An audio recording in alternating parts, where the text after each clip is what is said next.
What's going on, everybody? Just wanted to answer a question I got recently, and I actually thought it'd be a pretty good topic for a video. One of the guys that I run into quite often at the range asked me what I do for a living. I explained it. And he asked me, he's like, why do you guys wear soft body armor? Like, why do you wear, just Kevlar vests? Why don't you wear plate carriers? And that requires a bit of an explanation. But I figured it'd also be a good topic for a video, so I'm going to try and do like a 2-in-1 here. So, first thing you have to understand is there's two very different reasons why one would use something like soft body armor compared to a plate carrier, or why one would use a plate carrier over soft body armor. So I'm going to do my best to explain that from the standpoint of someone who wears soft body armor.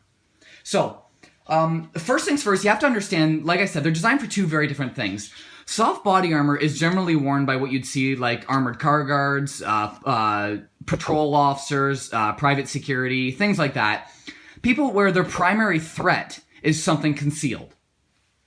So, what I mean by that is, generally speaking, your biggest worry right up front is a handgun. A handgun or a knife or something small, concealable, easy to hide, quick to get at. So, with a vest like this is a level 2. This is only a level 2 alpha vest. It's rated up to a 357 Magnum. So, anything like a 22 up to a 357 mag, this vest is designed to stop. Now, if you look at it, like if I take this and... You're probably wondering, how in the unholy hell does that stop a bullet? Moving at anywhere up to 1,600 feet per second. Well, that's, again, another question in itself. So soft body armor is layer upon layer upon layer of lined Kevlar. So, if I open this up really quick. So right here is the plate. So this is the plate that's inside the carrier. Again, you can see inside this carrier is just a bunch of finely woven fiber threads. And Kevlar, believe it or not, was actually discovered by accident. But what happens is when you put enough of these layers on, over top of each other, you just keep overlapping it, they can stop a projectile moving at an extremely high speed. So, the reason you would wear something like this is, again, because your primary... Oh, there's a loony right there. Your primary threat is a handgun, something not a rifle, basically. And so, if your primary threat's a rifle, why would you want to wear this? Well, in my line of work, if somebody's coming at me with a rifle, I'm honestly not that concerned about it. And if you're wondering why, it's because my limp body will hit the ground before my brain realizes I've been shot, so I'm not that worried about it. But with something like this, its biggest benefit is, like I said, it's flexible.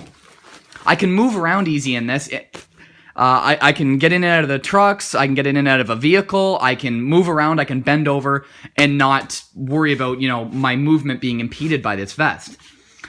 On top of the fact, it's weight. This vest right here weighs just over 8 pounds. That's nothing. That's not a lot of weight. So, I mean, you could wear that all day and you'd not really notice that much. Now, if we get into plate carriers, I'm practicing with a new tripod, so bear with me. These are very different. So, plate carriers come in all different... I'm moving around the camera, by the way, so if my voice sounds like it's coming in and out, that's why. These bad boys come in all different shapes and sizes. You can get them in, I'm talking like the mountain armor or something like this, which is fairly simplistic. The lighting's not very good. This is more of a minimalist vest. This is more of like a scout vest, but inside of it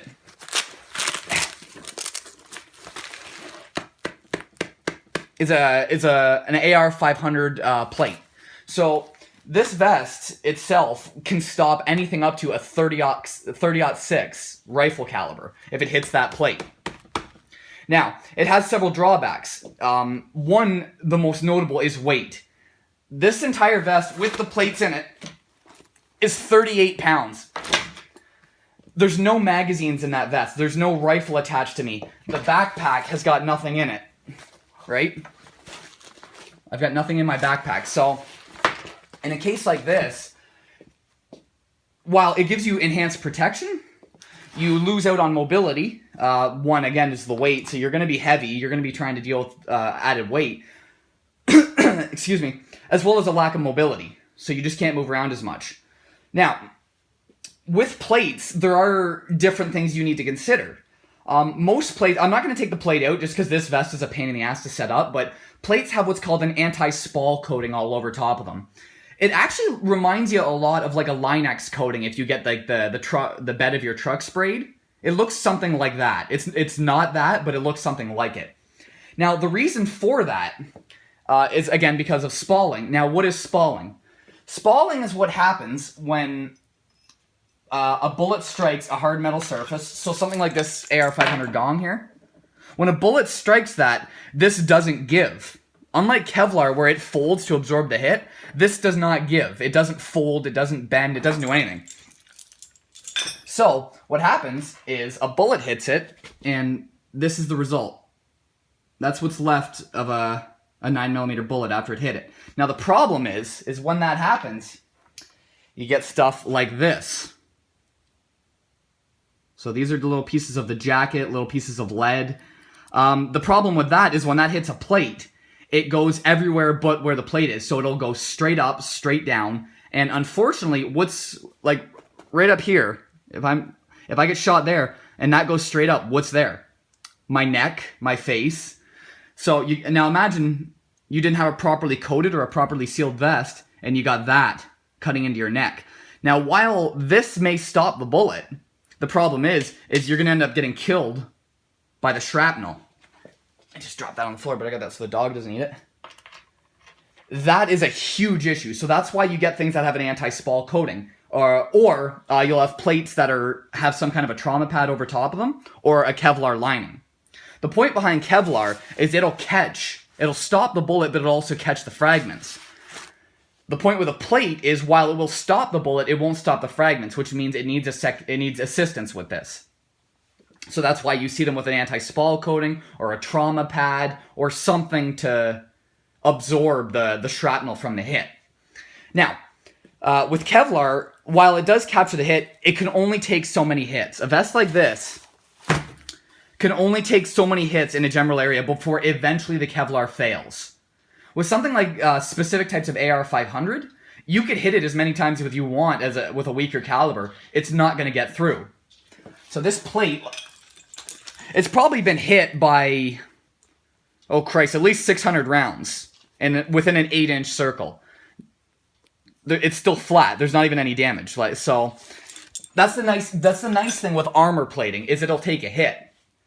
With Kevlar, it'll only take so many before eventually it gives out. Now, there is also a fatal flaw with Kevlar, is heavier calibers.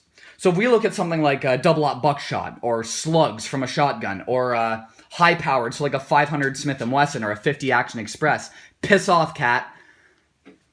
Go away. When you get hit with something like that, while, believe it or not, the Kevlar will catch that bullet. But the problem is it's still hitting you so goddamn hard, the Kevlar itself can't disperse the energy, and your body can't absorb it. So, now, that's not going to make a lot of sense, because like, oh, well, I wasn't killed by penetration. No, you're not killed by penetration. What you're killed by is blunt force. So the best way to describe that is, let's say you're walking down the street with a motorcycle helmet on, and, full body armor, and you get hit by a bus. Yeah, sure, you're still intact, but the problem is the concussive force hitting you still kills you. That's the case with soft armor. Now, soft armor, again, has another benefit over a plate carrier, is cost. A vest like this is about $600. The plate alone, just the front plate, is about $400 for, again, depending on the type you get. And then you need to get the back plate if you run a back plate. Then you need to get the carrier, and you need to get all the parts for the carrier. Cost-wise, a plate carrier doesn't make sense for someone who's not knowingly going into an active situation. Most of the time when you see SWAT guys set up, they're set up in full plate carriers because they know they're heading into an instant where they're expecting it to get shot at, and very likely the threat is a rifle. With stuff like this is more for the element of surprise, like I said, concealed weapons like handguns. So, in theory, both are a good option. One is not necessarily better than the other. While one will add more in the way of protection, it loses out in things like mobility and cost. One will give you more in cost mobility while still providing protection, but you're not getting unlimited protection, which is the way to think of it. You have to really understand what kind of a situation it is you're potentially getting into in order to understand what kind of armor you think you'd require for said situation. Come here.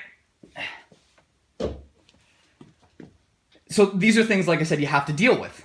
So in reality, if I had to pick one or the other, generally speaking, living where I live, I would probably just take the soft armor. Now, the reason for that, again, is simply mobility. Generally speaking, especially in a case like without rule of law, anytime somebody's coming at me with a rifle or something like that, I'm disengaging. I'm not in it to get into a gunfight. It's the same thing with my work. I am not in it to get into a gunfight. This is to save my life, to give me enough time to either kill the guy that's trying to kill me or to get away. That's it. Something like this is if you're in the heat of it and it's like, all right, bad guy, let's go. It's up to you as the consumer to, of course, understand if you can legally even own any of this, but then also understand what type of situation do you expect to run into. Is your primary threat a handgun, a shotgun, or a rifle? Or is it a knife? Is it somebody with a baseball bat? These are all things you have to consider when deciding on what piece of body armor best works for you. Thanks everybody for watching, and I will see y'all next time.